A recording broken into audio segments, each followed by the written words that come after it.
সেনাবাহিনীর সাথে জিয়া পরিবারের সম্পর্ক আত্মিক, বললেন তারেক রহমান। সাবেক সেনা কর্মকর্তার কাছে দুঃখ প্রকাশ। জনগণের ভোটে বিএনপি আগামীতে ক্ষমতায় গেলে আপনাদের মধ্যে যোগ্যদের খুঁজে বের করে দেশ পুনর্গঠনের বিভিন্ন দায়িত্ব দেওয়া হবে। একজনকে দেখতে চাচ্ছি, এটা একান্ত একটু পার্সোনাল ব্যাপার, তারপরেও আমি সবাই আছেন, একান্ত পার্সোনাল ব্যাপার, তারপরে আমি একটু এখানে উল্লেখ করতে চাচ্ছি। আমাদের সামনে এখানে আম্মার সময় ছিলেন, উনি ডিজিএসএসএফ ছিলেন, রুমি সাহেব ছিলেন। রুমি সাহেব উপস্থিত আছেন? জি, I can see your hand. Rumi সাহেব, আপনার নিশ্চয়ই মনে আছে, I owe you an apology. আপনার নিশ্চয়ই মনে আছে যে একটা মিছিল হয়েছিল একবার, সেই পুরন ঢাকা থেকে আমিন বাজারে, এবং পুরো মিছিলটা আমি হেঁটে এসেছিলাম, আম্মাও ছিলেন সেই মিছিলে। তো সেই মিছিলে আহ, অনেক ভিড় হট্টগোল। আপনি আমাকে একটা কোনো কিছু বলেছিলেন। আই এম ভেরি সরি, আমি সেদিন আপনার সাথে একটু রুড ব্যবহার করেছিলাম, কোনো বিভিন্ন সব কিছু মিলে। I am very sorry for that. আমি অনেক দিন চেষ্টা করেছি আপনাকে রিচ করার জন্য, টু এক্সপ্রেস মাই অ্যাপোলজি, আমি সুযোগ পাইনি, আজকে সুযোগ পেয়েছি। I am really sorry for that. Bangladesh জাতীয়তাবাদী দলের ভারপ্রাপ্ত চেয়ারম্যান তারেক রহমান বলেছেন, সেনাবাহিনীর সাথে জিয়া পরিবারের সম্পর্ক আত্মিক। সেই সাথে তিনি বিএনপির ক্ষমতা এলে সাবেক সেনা কর্মকর্তাদের মধ্যে যোগ্যদের দেশ পুনর্গঠনের দায়িত্ব দেয়া হবে বলে উল্লেখ করেন। তিনি আরও বলেন, অসুস্থ অবস্থায়ও আম্মা, তার মানে বিএনপি চেয়ারপারসন বেগম খালেদা জিয়ার কথা বলছেন, 21 নভেম্বর সেনাকুঞ্জের অনুষ্ঠানে গিয়েছিলেন। ডাক্তাররা তাকে যেতে নিষেধ করেছিলেন, কিন্তু উনি ওনার মনের সর্বোচ্চ শক্তি ও অসুস্থ শরীরের সর্বোচ্চ শক্তি এক করে সেখানে গিয়েছিলেন। কারণ সেনাবাহিনীর সাথে আমাদের পরিবারের সম্পর্কটা আত্মিক। আমার ছোট ভাইয়ের স্ত্রী সেদিন বলেছিলেন, অনুষ্ঠান থেকে ফেরার পর তিনি মানসিকভাবে এতটা বুস্টাপ ছিলেন যে তাকে দেখে অসুস্থ মনে হচ্ছিল না। বুস্টাপ বলতে এখানে বোঝানো হয়েছে প্রাণ শক্তি, মানসিক শক্তি।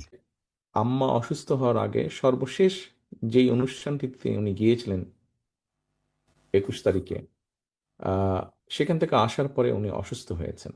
আর্মিতে যে উনি গিয়েছিলেন, অসুস্থ হয়েছেন, সেটা হচ্ছে ভিন্ন প্রেক্ষাপট। কিন্তু উনি যে অনুষ্ঠানটি গিয়েছিলেন, যাবার আগেও কিন্তু উনি একটু অসুস্থ ছিলেন। ওনাকে ডাক্তাররা কয়েকবার বলেছিলেন যে, ম্যাডাম, মনে হয় না গেলে বোধহয় ভালো হয়।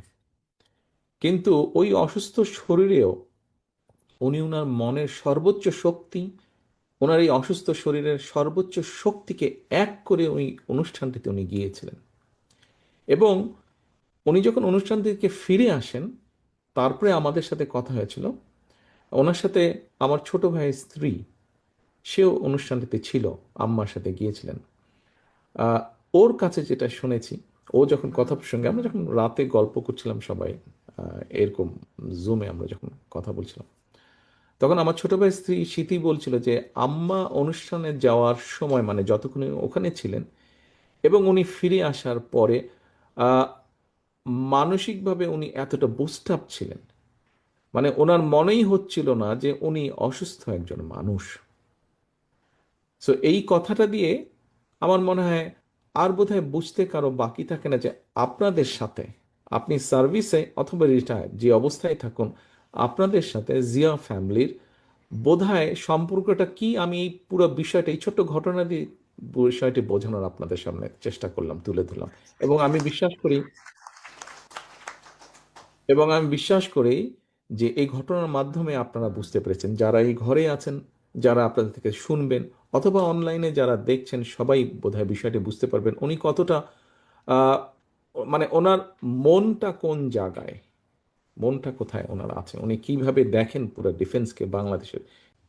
তিনি আরও বলেন, আমরা শহীদ প্রেসিডেন্ট জিয়াউর রহমানের সন্তান, যিনি নিজেও একজন দেশপ্রেমিক সেনা অফিসার ছিলেন।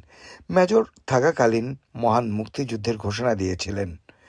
মঙ্গলবার 9 ডিসেম্বর রাতে রাজধানীর গুলশানে বিএনপির চেয়ারপারসনের রাজনৈতিক কার্যালয়ে সামরিক বাহিনীর অবসরপ্রাপ্ত শতাধিক সদস্যের সাথে মতবিনিময় সভায় লন্ডন থেকে ভার্চুয়ালি যুক্ত হয়ে এসব কথা বলেন জনাব তারেক রহমান।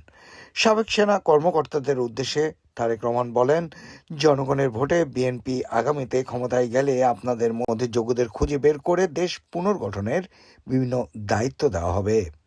ইতোমধ্যে বিএনপির উদ্যোগে দেশ গড়ার পরিকল্পনার শীর্ষ কর্মসূচি চলছে বলেও জানান তিনি। বিএনপির ভারপ্রাপ্ত চেয়ারম্যান তারেক রহমান বলেন, পতিত ফ্যাসিস্ট স্বৈরাচার দেশের প্রত্যেকটি প্রতিষ্ঠান ধ্বংস করে গেছে। সুতরাং আমাদের সকলের দায়িত্ব সেই প্রতিষ্ঠানগুলো পুনরায় গড়ে তোলা, যে কোনো মূল্যে দেশে গণতন্ত্র প্রতিষ্ঠা এবং জবাবদিহিতা নিশ্চিত করা, কারণ দেশ পুনর্গঠনের পূর্ব শর্ত গণতন্ত্র প্রতিষ্ঠা।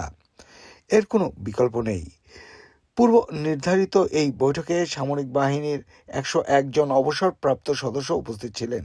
এতে সভাপতিত্ব করেন দলের মহাসচিব মির্জা ফখরুল ইসলাম আলমগীর। সভাটি পরিচালনা করেন মেজর জেনারেল অবসরপ্রাপ্ত ফজলে এলাহি আকবর।